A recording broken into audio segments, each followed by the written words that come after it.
Esta é uma das histórias mais loucas do Corredor da Morte e vamos contá-la neste episódio do The Infographics Show. Para Linda Marie Baltazar Paznick, de 27 anos, a vida parecia perfeita. Ela estava animada com a chance de se tornar uma modelo famosa. Ela passou o dia em Fresno comprando sapatos e roupas para uma competição de moda. A vida não poderia estar melhor. Com fome, ela entrou de carro no drive-thru de um Der Wiener Schnitzel em um shopping. Linda, atraente, já estava acostumada aos olhares masculinos. Enquanto esperava na fila, um homem estranho colocou o rosto na janela do carro dela. Assustada, ela gesticulou para ele sair e ele foi embora.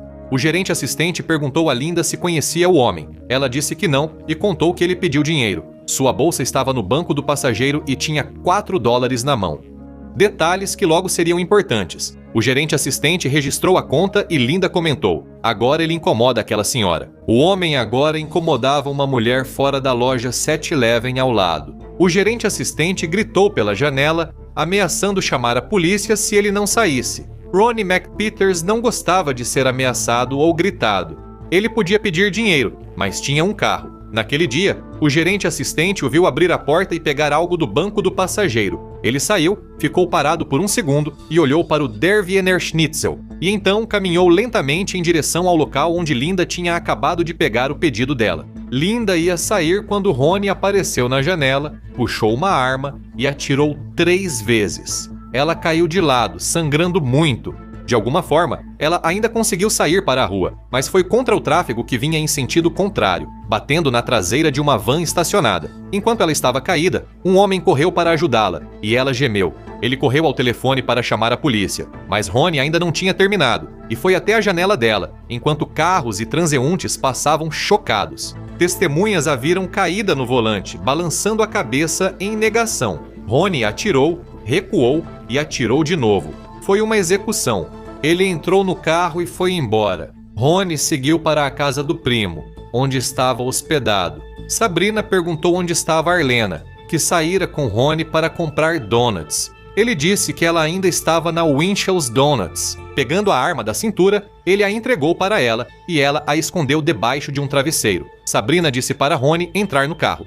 Eles voltavam ao shopping para encontrar Arlena, com Ronnie já dirigindo. Do lado de fora do Der Wiener Schnitzel, havia multidões, policiais ouviam testemunhas e paramédicos atendiam Linda, mas ela já estava perdida. Quando Ronnie e Sabrina passaram pela multidão, alguém gritou: "Parem!" ao notar o carro. Tremendo, Sabrina virou-se para Ronnie e gritou: "O que você fez aqui em cima?" Ronnie mandou ela calar a boca e acelerou, quase batendo em outros carros na tentativa de fugir. Mas o trânsito era intenso. Em minutos, Ronnie e Sabrina foram cercados por luzes e armas. Para os detetives, era um caso simples. Revistaram a casa de Sabrina e acharam uma arma sob o travesseiro. Um revólver Magnum 357 de 6 tiros, com cápsulas deflagradas em 5 dos seus 6 compartimentos. Uma combinação perfeita com a cena do crime. Linda levou 5 tiros na cabeça e pescoço. 3 do lado esquerdo e 2 do direito, todos disparados da arma de Ronnie. As digitais dele estavam na arma e em uma lata de cerveja no carro de Sabrina. Mas algo mais pode ter acontecido naquele dia horrível que se tornaria importante no caso. Linda estava economizando dinheiro para comprar roupas para modelagem, e também se sabia que ela tinha bastante dinheiro em espécie. Ela já havia gastado muito ao sair para compras naquele dia. Detetives acharam 3 caixas de sapato com etiqueta no banco de trás.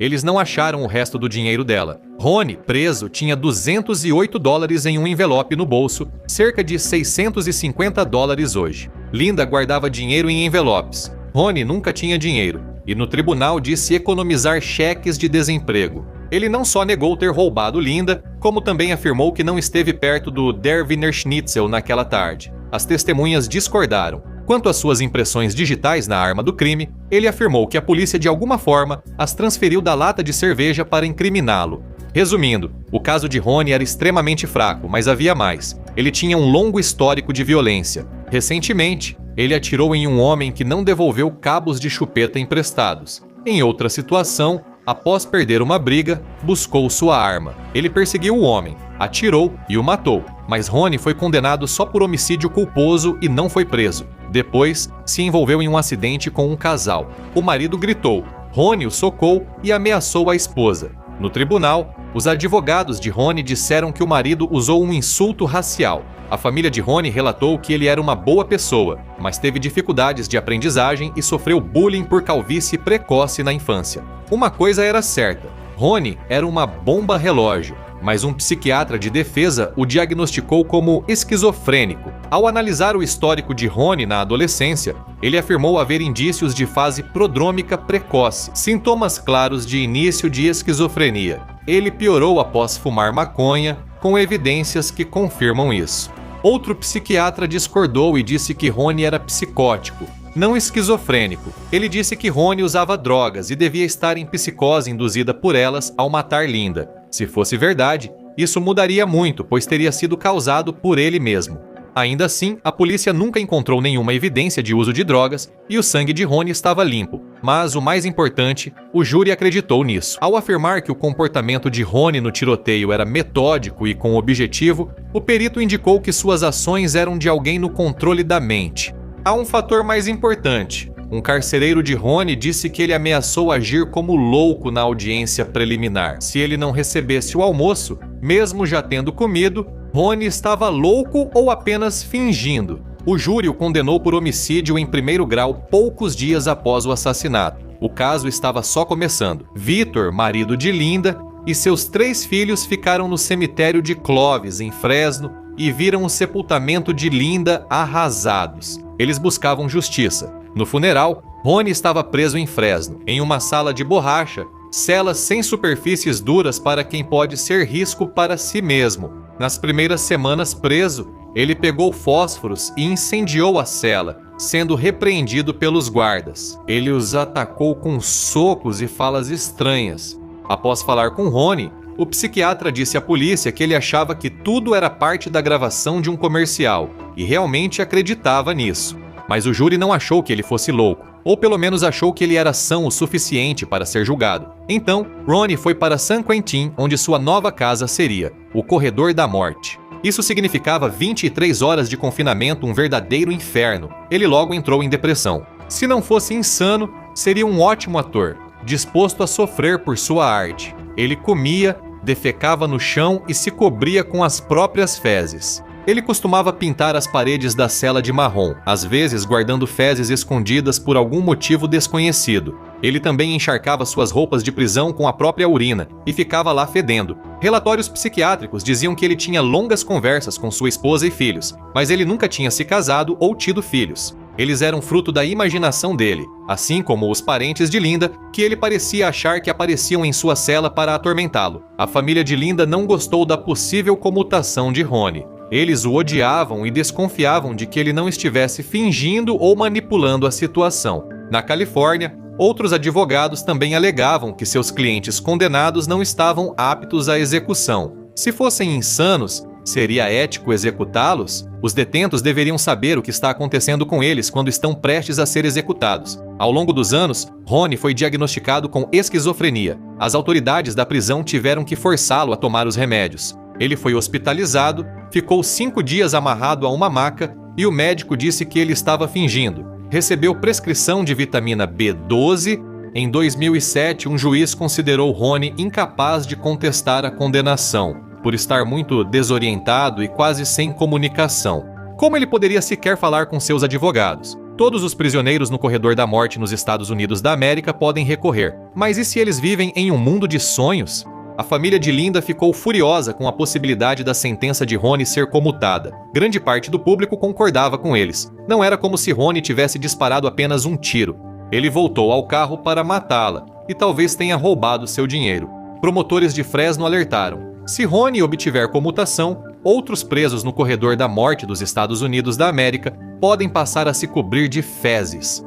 Os Estados Unidos, Japão e Coreia do Sul são os únicos países da Organização para a Cooperação e Desenvolvimento Econômico que ainda executam pessoas regularmente. 2025 foi excepcional, com 45 execuções frente a 25 em 2024, contrariando a opinião pública. Nos anos 90, até 80% dos americanos apoiavam a pena de morte. Em 2025, esse índice caiu para 52%, o menor desde os anos 60. A maioria dos millennials e da geração Z é contra, enquanto os mais velhos apoiam mais. Mais importante ainda no que diz respeito a este vídeo, uma pesquisa da YouGov de 2023 descobriu que 22% dos americanos disseram que executar alguém era justificável, mesmo que a pessoa tivesse sido diagnosticada como insana. Outro argumento é o alto custo. Presos podem ficar cerca de 20 anos no corredor da morte enquanto recorrem. Custa de 1,5 a 3 milhões, bem mais que prender detentos comuns.